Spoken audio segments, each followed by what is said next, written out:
क्या कभी एक छोटी सी फोन कॉल जिंदगी को पूरी तरह बदल सकती है? क्या किसी के ओके बाय कहने के पीछे कोई बहुत बड़ा तूफान छिपा हो सकता है? आज मन्नत की कहानी उस मोड़ पर खड़ी है जहां हर किरदार कुछ छिपा रहा है। कोई पैसे के लिए भाग रहा है, कोई अपनों से टूट रहा है और कोई अपने ही गुनाहों की आग में जल रहा है।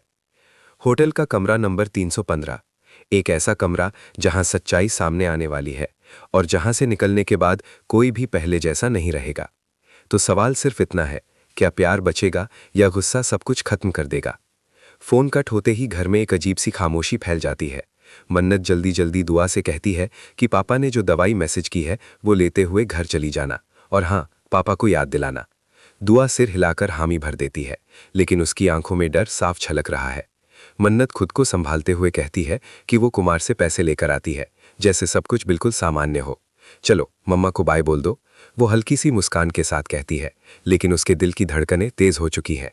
जैसे ही वो घर से बाहर निकलती है, उसका फोन फिर बजता है। दूसरी तरफ मिस्टर कुमार की आवाज आती है। मन्नत हिम्मत जुटाकर कहती है कि मिस्टर सिन्हा ने पैसे लेने के लिए कहा है। कुछ सेकंड की खामोशी के बाद जवाब आता है, आप एवेन्यू 9 होटल आ जाइए, रूम नंबर 315। मन्नत का दिल जोर से धड़क उठता है, क्योंकि उसे एहसास है कि ये मुलाकात आसान नहीं होने वाली। उधर दूसरी तरफ विक्रांत गुस्से और फ्रस्ट्रेशन से भरा हुआ आईने के सामने खड़ा है। वो खुद से सवाल करता है, लुक एट योरसेल्फ, ये क्या बन रहे हो तुम? उसका गुस्सा बाहर किसी पर नहीं बल्कि खुद पर फूट रहा है। वो खुद से पूछता है, हाउ डेयर यू, इतने मासूम, इतने प्यारे माँ बाप के साथ बदसलूकी करने की हिम्मत कैसे हुई? उसकी आंखों में पछतावा है, लेकिन साथ ही अंदर दबा हुआ अहंकार भी। वो समझने लगता है कि आज उसके चेहरे पर जो फ्रस्ट्रेशन है वो किसी और की वजह से नहीं बल्कि उसके अपने कर्मों का नतीजा है, जो सजा बनकर सामने खड़ा है। इसी बीच कहानी एक और मोड़ लेती है। विक्रांत को पता चलता है कि यूवी होटल से गायब है। घबराया हुआ विक्रांत सीधे धैर्य के पास पहुंचता है और उससे मदद मांगता है, लेकिन धैर्य खुद परेशान है, क्योंकि मन्नत और दुआ भी अचानक लापता है। 3 लोग, 3 रास्ते और एक दूसरे से जुड़ी हुई अनजानी सच्चाइयां। किसी को नहीं पता कि दुआ और यूवी के बीच झगड़ा हो चुका है, और उसी झगड़े की चिंगारी अब याशिका और मन्नत की बहस को आग में बदल रही है। सवाल यही है, क्या ये सब महज इत्तेफाक है या किसी बड़ी साजिश की शुरुआत? और सबसे बड़ा सवाल, होटल के उस कमरे में ऐसा क्या होने वाला है जो सबकी जिंदगी पलट देगा? एवेन्यू 9 होटल की लाइट्स बाहर से जितनी चमकदार दिख रही थीं, अंदर का माहौल उतना ही भारी और डरावना था। मन्नत जैसे ही रिसेप्शन से रूम नंबर 315 का रास्ता पूछती है, उसका दिल बार बार कहता है कि कुछ गलत होने वाला है, लेकिन हालात उसे पीछे हटने नहीं देते। लिफ्ट ऊपर जाती है और हर फ्लोर के साथ मन्नत की बेचैनी बढ़ती जाती है। दूसरी तरफ दुआ घर की तरफ जाते हुए बार बार पीछे मुड़कर देख रही है, जैसे उसे लग रहा हो कि कोई उसका पीछा कर रहा है। उसका फोन बजता है, लेकिन नेटवर्क नहीं आता और वो और ज्यादा घबरा जाती है। उधर विक्रांत और धैर्य यूवी को ढूंढते ढूंढते हर होटल, हर सड़क छान रहे हैं। विक्रांत का गुस्सा अब डर में बदल चुका है, क्योंकि उसे पहली बार एहसास हो रहा है कि बात सिर्फ नाराजगी की नहीं बल्कि किसी बड़ी मुसीबत की है। धैर्य भी परेशान है, क्योंकि मन्नत का फोन लगातार स्विच ऑफ आ रहा है। जैसे ही मन्नत रूम 315 के दरवाजे पर पहुंचती है, वो एक पल के लिए रुक जाती है। अंदर से आवाज आती है, डोर इज ओपन। उसके हाथ कांपते हैं, लेकिन वो दरवाजा खोल देती है। कमरे के अंदर मिस्टर कुमार पहले से मौजूद होते हैं, लेकिन उनकी आंखों में वो अपनापन नहीं बल्कि कोई गहरी चाल छुपी होती है। बातचीत शुरू होते ही पैसों का जिक्र आता है और माहौल अचानक बदल जाता है। कुमार की आवाज़ सख्त हो जाती है और मन्नत को एहसास होता है कि ये सौदा जितना आसान बताया गया था उतना है नहीं। इसी बीच नीचे लॉबी में यूवी को किसी अनजान आदमी के साथ देखा जाता है, लेकिन वो आदमी कौन है ये किसी को नहीं पता। विक्रांत को जब ये खबर मिलती है तो उसके पैरों तले ज़मीन खिसक जाती है। वो खुद को कोसते हुए कहता है कि अगर उसने पहले अपने गुस्से पर काबू पाया होता तो शायद आज ये दिन नहीं देखना पड़ता। उधर दुआ रास्ते में रुककर पापा की दवाई खरीदती है, लेकिन तभी उसे एक कॉल आता है और कॉल सुनते ही उसके चेहरे का रंग उड़ जाता है। वो समझ जाती है कि मन्नत अकेली नहीं है बल्कि किसी बड़े जाल में फंस चुकी है।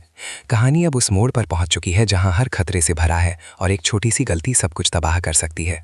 सवाल यही है, क्या मन्नत उस कमरे से सही सलामत बाहर निकल पाएगी?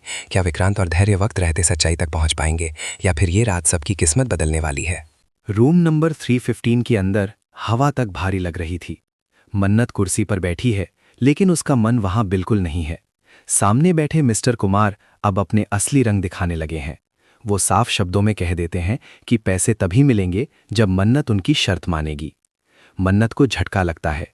ये वो सौदा नहीं था जिसके लिए वो यहां आई थी। वो गुस्से और डर के बीच खुद को संभालते हुए कहती है कि उसने किसी से भीख नहीं मांगी बल्कि अपना हक लेने आई है। कुमार हल्की सी मुस्कान के साथ कहते हैं कि इस दुनिया में हक नहीं, सिर्फ मजबूरी चलती है। उसी पल मन्नत को एहसास होता है कि वो जिस दरवाजे से अंदर आई है वो बाहर जाने का रास्ता इतना आसान नहीं होगा। उधर दूसरी तरफ दुआ सड़क किनारे खड़ी कांप रही है। कॉल पर किसी अनजान आवाज ने उसे चेतावनी दी है कि वो बीच में ना पड़े। दुआ की आंखों से आंसू बहने लगते हैं क्योंकि उसे समझ आ जाता है कि मन्नत किस खतरे में है, लेकिन वो चाहकर भी किसी को बता नहीं पा रही। वहीं विक्रांत और धैर्य की तलाश अब जुनून बन चुकी है। होटल के सीसीटीवी में युवी की आखिरी लोकेशन देखने के बाद विक्रांत का गुस्सा फूट पड़ता है। वो खुद को दोषी मानता है कि उसके शब्दों ने युवी को अकेला कर दिया। धैर्य उसे संभालते हुए कहता है कि अभी पछताने का नहीं बल्कि सही कदम उठाने का वक्त है। इसी बीच याशिका और मन्नत की पुरानी बहस की परतें खुलने लगती हैं। पता चलता है कि पैसों की ये लड़ाई सिर्फ आज की नहीं बल्कि लंबे समय से चली आ रही गलतफहमियों का नतीजा है। कुमार अचानक मन्नत के सामने एक फाइल रख देते हैं जिसमें कुछ ऐसे कागज होते हैं जो उसके पूरे परिवार की नींव हिला सकते हैं। मन्नत के हाथ कांपने लगते हैं क्योंकि उन कागजों में ऐसी सच्चाई है जिसे उसने कभी जानना नहीं चाहा। बाहर तेज बारिश शुरू हो जाती है, जैसे आसमान भी आने वाले तूफान का इशारा दे रहा हो। तभी दरवाजे पर हल्की सी दस्तक होती है।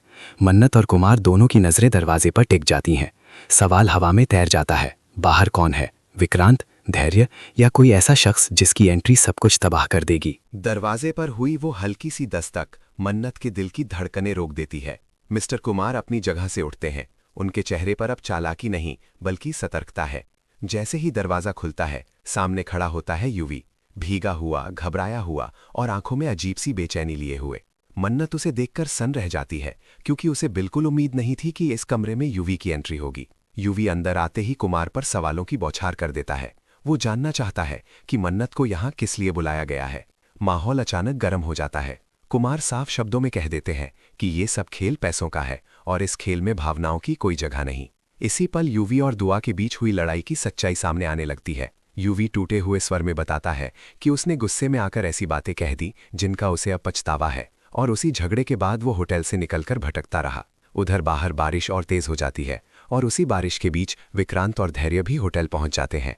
जैसे ही विक्रांत रूम 315 के बाहर युवी की आवाज सुनता है, उसका सब्र टूट जाता है। वो बिना कुछ सोचे दरवाजा खोल देता है। कमरे के अंदर का नजारा देखकर विक्रांत का गुस्सा फूट पड़ता है। वो युवी से सवाल करता है, मन्नत को यहाँ अकेला छोड़ने के लिए उसे जिम्मेदार ठहराता है। युवी जवाब देना चाहता है लेकिन शब्द उसका साथ नहीं देते। इसी बीच कुमार वो फाइल खोलकर सबके सामने रख देता है और कहता है कि अगर ये कागज बाहर आए तो मन्नत का परिवार समाज में मुंह दिखाने लायक नहीं रहेगा। मन्नत पहली बार पूरी तरह टूट जाती है। उसकी आंखों से आंसू बहते हैं और वो खुद को दोष देती है कि उसने सब कुछ अकेले संभालने की कोशिश की।